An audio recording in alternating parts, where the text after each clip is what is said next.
In video 3 here, we're going to look at wires again, the magnetic fields they produce. So we'll look at Lenz's Law and Michael Faraday's Law and some motional EMF. Okay, let's take a look. I've got two wires here. They are perpendicular to the page or coming out at us or going in. This wire has current going into the page, and this wire has current coming out of the page. So what should the concentric circles of magnetic field look like? Well, I'm going to stick my thumb into the page. Okay, it looks to me like we will have a circle going around like this for this wire. And this one here is coming out of the page at us. Okay, so it looks to me like we have a circle going the opposite direction for this one.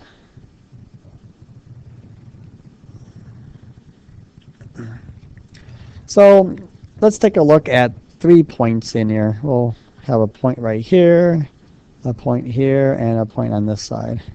Let's call this one A, this one will be B, and this one will be C.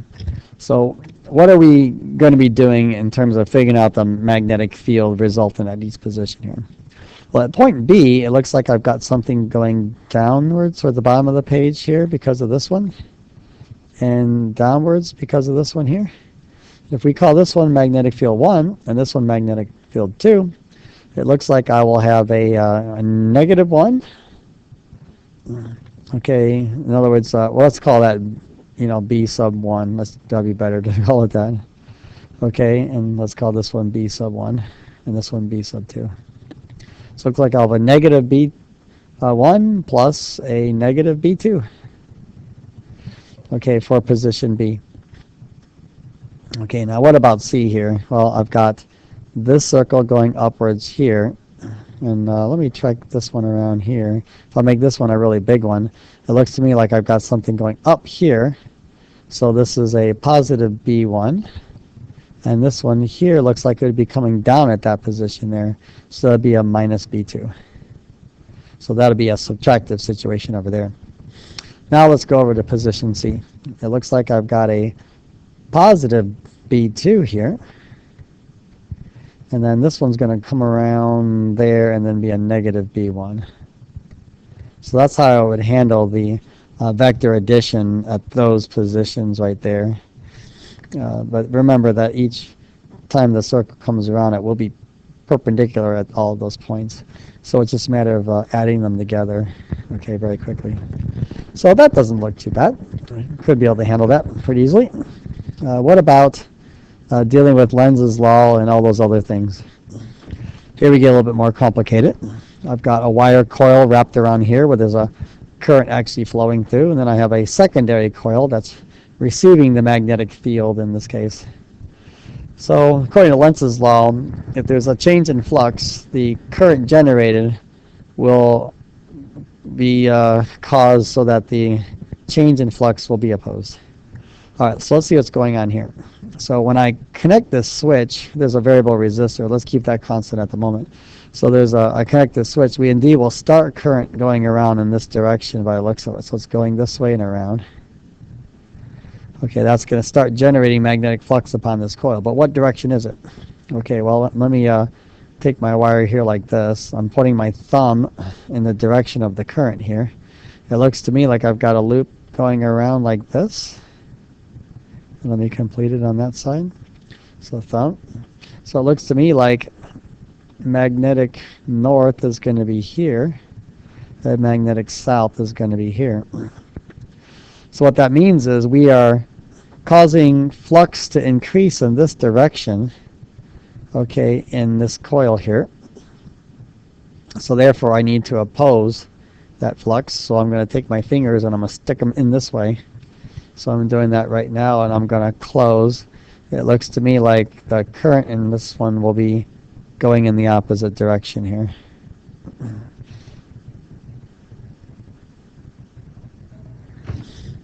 Okay, so that's how I would handle that. Now, of course, if I lessen the resistance here, I will be increasing my north here. Therefore, same direction. Now, what if I increase resistance and drop the current here to a much lower value? Well, then I'm decreasing the magnetic flux going in this way, so then it'll generate a current in the opposite direction. because the current will always be such that it opposes any change, okay, in the magnetic flux to the coil. So that's how we would handle Lenz's law.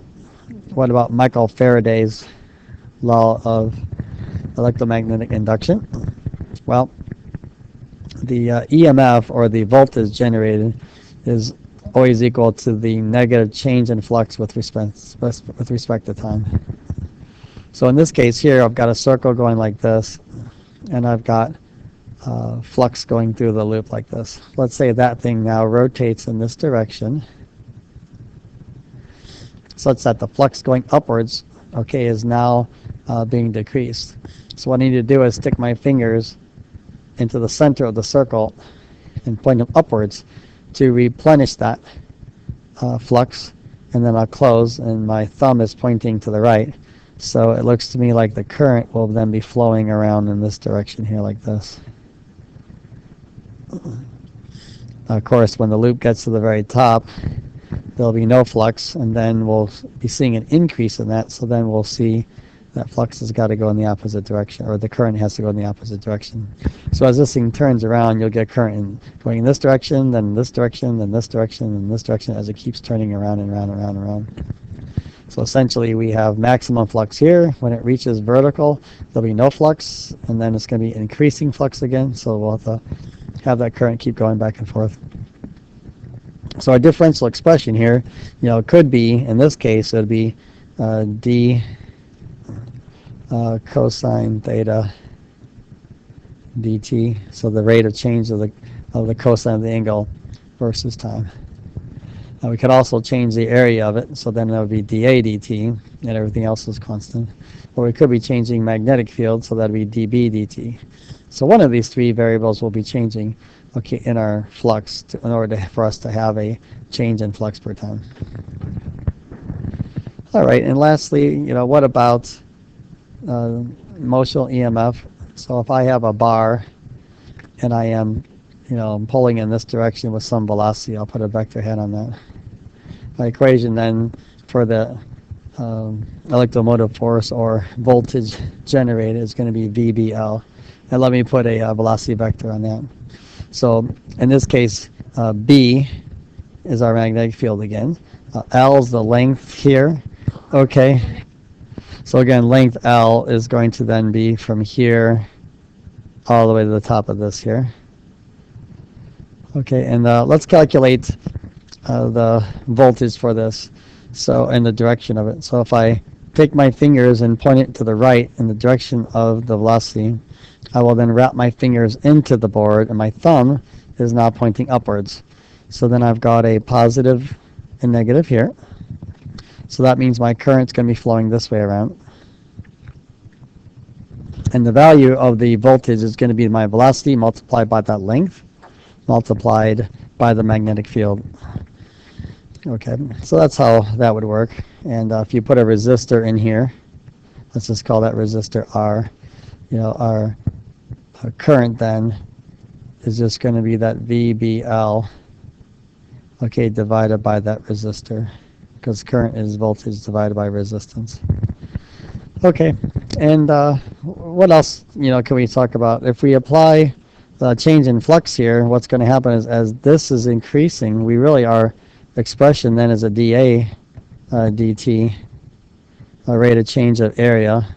Then we multiply that by B, and then of course the cosine of theta is a constant value of for this one here.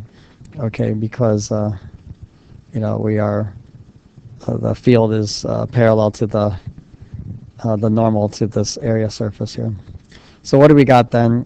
Well, as area is increasing, then we need to recognize that into the board is increasing its flux. So then I take my fingers and I've got to push them upwards in the center of the circle or the square, and we would again see that current would be going in this direction here.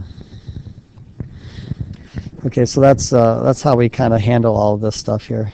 And of course, there is once current starts getting generated here, there is a magnetic force going against in this direction here. And then what we can use is force magnetic equals BIL. and that would be sine theta. Okay, so you get nothing for free, and there could be friction between the rails also. So our applied force does have to overcome magnetic force, and it might also overcome some friction force. So that's kind of how we handle that. Okay, but let's take one more look at this, the cosine. So flux, magnetic, does equal BA cosine theta. So we need to just remind ourselves, this area here, okay, the flux is actually perpendicular. It's to the normal. So our flux is actually parallel to the magnetic field in this case, or anti-parallel, depending on what you're looking at. So in this case, the cosine for this flux would actually be cosine of 0. Hopefully that makes good sense, and that's it for our magnetism cram videos.